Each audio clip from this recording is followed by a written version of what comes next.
અમદાવાદના નવા વાડજમાં આવેલા ઓઝોન આંગણ સોસાયટી દ્વારા છેલ્લા 4 વર્ષથી ગણેશ ઉત્સવનું આયોજન કરવામાં આવે છે અને જેમાં 10 દિવસ અલગ અલગ કાર્યક્રમ પણ કરવામાં આવે છે।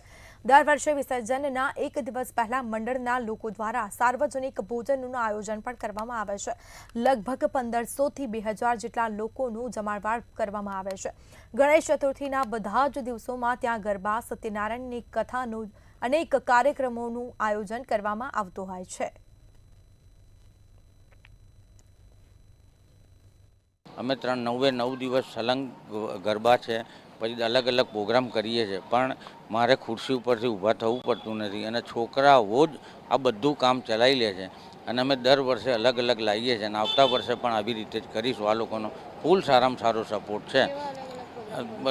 દરેક 10 દિવસની અંદર અમે ગરબા કરીએ છીએ, ડાયરા કરીએ છીએ, સાંસ્કૃતિક પ્રોગ્રામ કરીએ છીએ, કવિ સંમેલન હોય છે। આ છેલ્લા 2 દિવસમાં સલંગ ગરબા કરીએ છીએ, પણ એની પબ્લિકનો પણ એટલો બધો સપોર્ટ છે। 9 દિવસથી અમારે ચા નાસ્તો ગરબા જુદી જુદી પાર્ટીઓ આવે છે એ ચા નાસ્તાનો જે સેવા છે એ અમે બધા હળી મળીને બધા કરીએ છીએ। આજે બી બહુ મોટો ભંડારો છે, જે તે લંગર જેને અમે કહીએ છીએ અમારી પંજાબી ભાષામાં, એ લંગરનો બી પ્રોગ્રામ અમારે રાખેલો છે અને આજે બધા આપણા બીજેપીના જે નેતાઓ છે એ પણ અહીંયા ઉપસ્થિત રહેવાના છે।